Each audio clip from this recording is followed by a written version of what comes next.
জয় বাংলা। এবার পবিত্র কাবা শরীফে তাওয়াফের সময় জয় বাংলা স্লোগান দিয়ে সমালোচনার ঝড় তৈরি করেছেন চট্টগ্রামের এক যুবক। জয় বাংলা। সামাজিক যোগাযোগ মাধ্যমে ভাইরাল হয়েছে এমনই এক ভিডিও।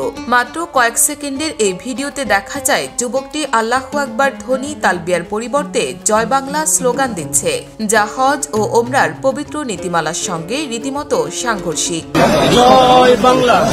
হজের ক্ষেত্রে কাবা শরীফের চতুর্দিকে প্রদক্ষিণ করাকে তাওয়াফ বলে। পবিত্র উমরা পালনের সময় কাবা শরীফ তাওয়াফে চলাকালীন সকল ধর্মপ্রাণ মুসলিমরা যখন তালবিয়া ধ্বনি আল্লাহু আকবার আল্লাহু আকবার লা ইলাহা ইল্লাল্লাহু আল্লাহু আকবার অলিল্লাহিল হামদ বাণী উচ্চ কণ্ঠে বলছিলেন, ঠিক তখনই যুবকটি জয় বাংলা স্লোগান দিয়ে বসেন।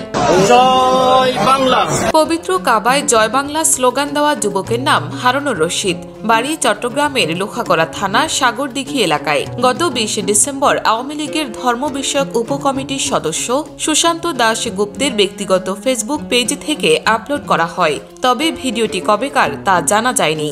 হজ বা ওমরার পালনের সময় ইচ্ছাকৃত দুনিয়াবি যে কোনো কাজ করা হারাম। রাজনৈতিক স্লোগান শুধু যে ধর্মীয় আচার পরিপন্থী তা নয়, রীতিমতো সৌদি আরবের প্রচলিত রাজনীতি বিরোধী।